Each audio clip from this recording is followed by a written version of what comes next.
Oke, kita akan belajar tentang reaksi yang terjadi pada sel elektrolisis. Kita sebagai materi induknya adalah sel elektrolisis.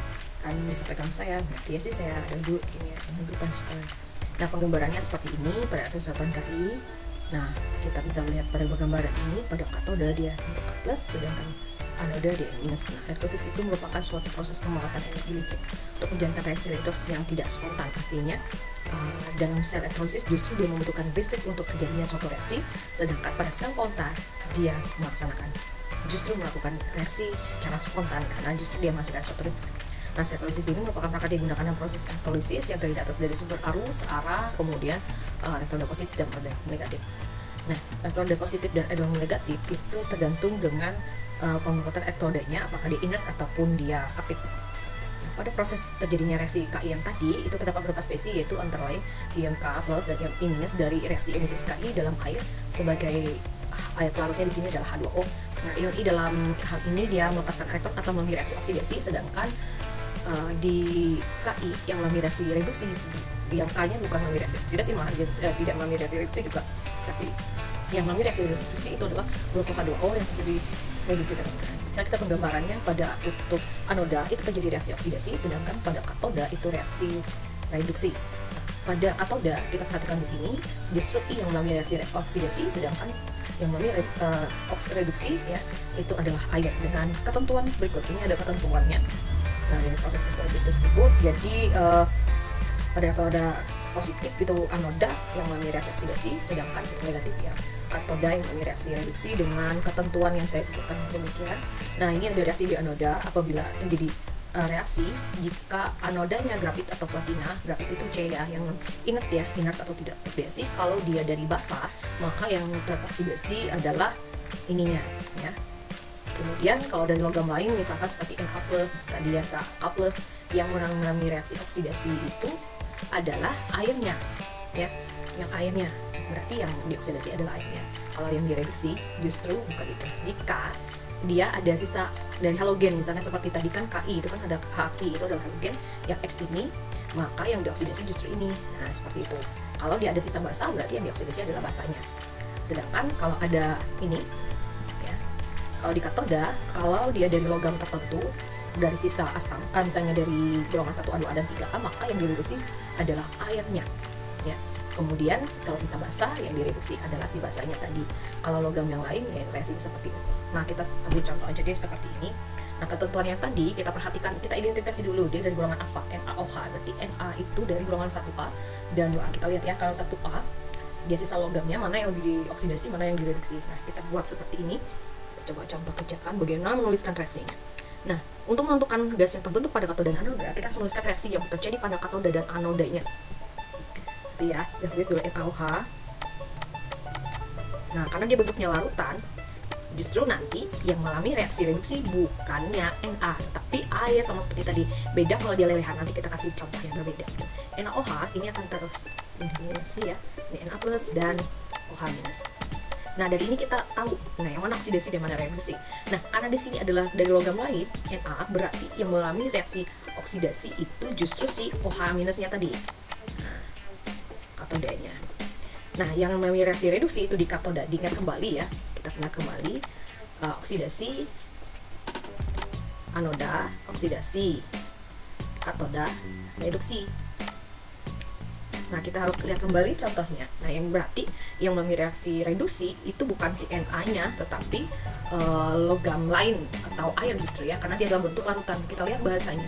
Nah, berarti yang kita gunakan yang ini reaksinya tadi sama seperti yang di Ki. Nah, gitu. Oke, jadi 2H2O ini ditambah 2 elektron, dia akan membentuk H2 gas dan nah ya 2OH-. Oke. Ini yang katodanya, sedangkan yang anoda ya, karena dia ada sisa basah berarti 4OH-. Nah, kita gunakan ketentuan ini, saya balik lagi ke sini. Kita gunakan ketentuan ini. Nah, tuh. Kita gunakan ketentuan ini. Jadi 4OH-. Ini ada O2 ya, gas plus H2. Ya, kita coret saja.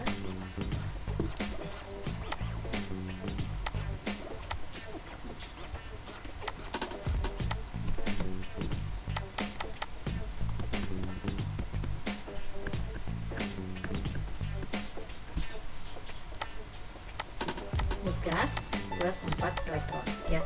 Nah, jadi bagaimana kita tahu bahwa yang di anodanya, kita lihat aja dari hasil reaksi ionisasinya. Berarti yang kalau ada sisa basa justru dia mengalami reaksi oksidasi, sedangkan kalau ada logam lain yang reaksi reduksi itu adalah air. Nah, kan ditanyakan nih gas apa yang terbentuk, kita perhatikan nih pasanya. Gas di anoda terbentuk reaksi. Nah, kalau mau kita setarakan boleh ini kita kalikan 2, boleh nanti kita reaksi reaksinya. Ya hanya karena ditanyakan adalah reaksinya saja ya kita lihat hasilnya. Di anoda gas yang terbentuk itu kita lihat di sini gas O2 dan H2. Nah, hidrogen dan oksigen. Sedangkan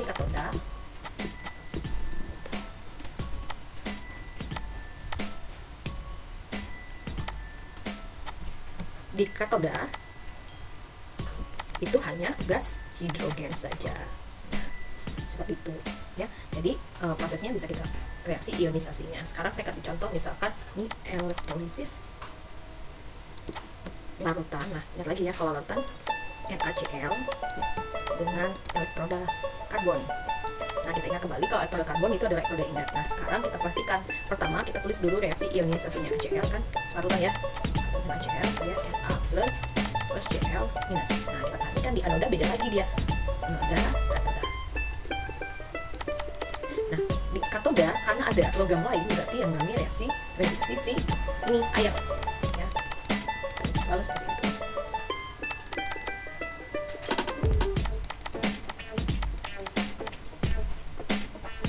Ya. Kemudian kalau dia elektroda inertnya, kalau Na ya tadi ya, yang di katodenya, sedangkan di anoda Cl ini yang mengalami reaksi oksidasi.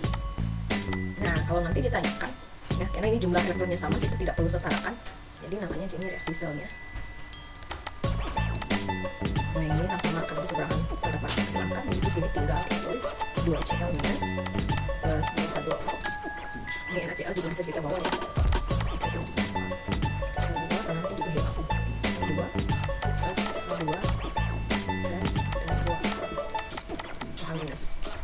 Polisis H2SO4 larutan ya. Nah, pertama yang harus kita tulis adalah reaksi ionisasinya. Nanti kita lihat lagi aturannya supaya lagi ada memahami. 2H plus ya, ADQ tambah SO4 2 minus. Nah, kalau seperti ini, apa yang terjadi di anoda reaksinya, apa yang terjadi di katoda? Perhatikan ya. Nah, di sini ada sisa asam, ini ada sisa basa, yang mana yang bagi reaksi oksidasi dan mana reaksi reduksi. Nah, kalau dia ada sisa asam berarti terjadi reaksi reduksi di katoda. Kita lihat aturannya. Nah, ini kita pakai ya. Kemudian kalau misalnya ada sisa, ada oksigen ya, nah berarti yang kita gunakan adalah ini aturannya. Nah, berarti ini reaksi oksidasi airnya ya, bukan ini apa hal yang lain ya. Oke, kita lanjutkan. Berarti di anoda adalah airnya yang mengalami reaksi oksidasi. Jadi yang 4 plus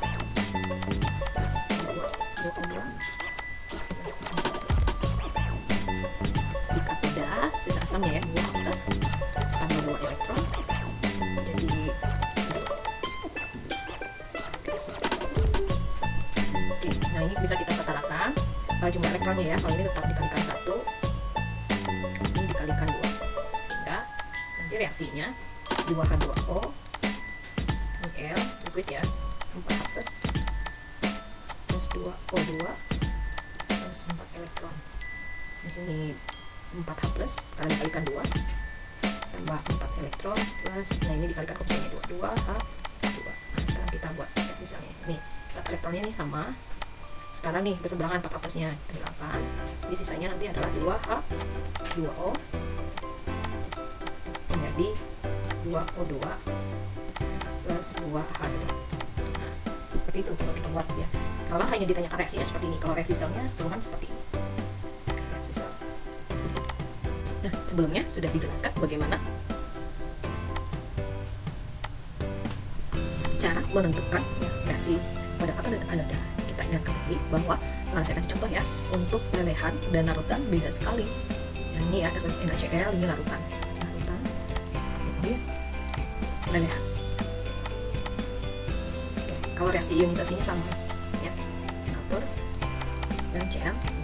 Nah, kalau di anoda yang mengalami reaksi oksidasi ya sisanya ini Cl minusnya, Cl minus Q juga Cl2 gas plus 2 elektron.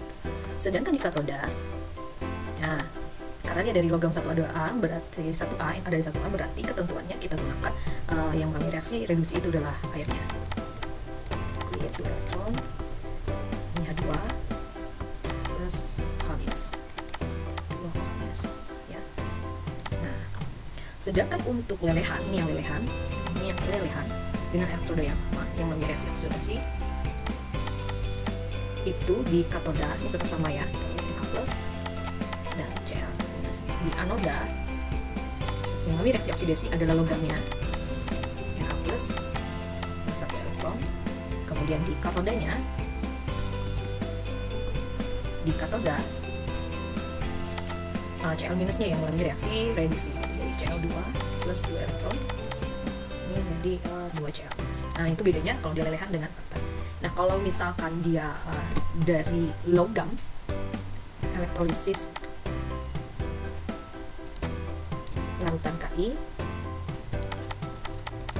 dengan elektroda Cu, satu baga. Nah, ini elektroda aktif, berarti yang mengalami reaksi oksidasi nanti adalah anodanya tadi, elektrodanya Ka plus bukan I-nya. Jadi di anoda yang dioksidasi itu adalah logam dari elektrodanya. Terus ya, plus 2 elektron. Sedangkan di anoda, di katoda tetap sama. Air yang mengalami reaksi reduksi. Plus 2 ya. Plus 2 H-. Nah, seperti itu dia akan sama seperti itu. Ya, demikian yang bisa gue sampaikan. Terima kasih.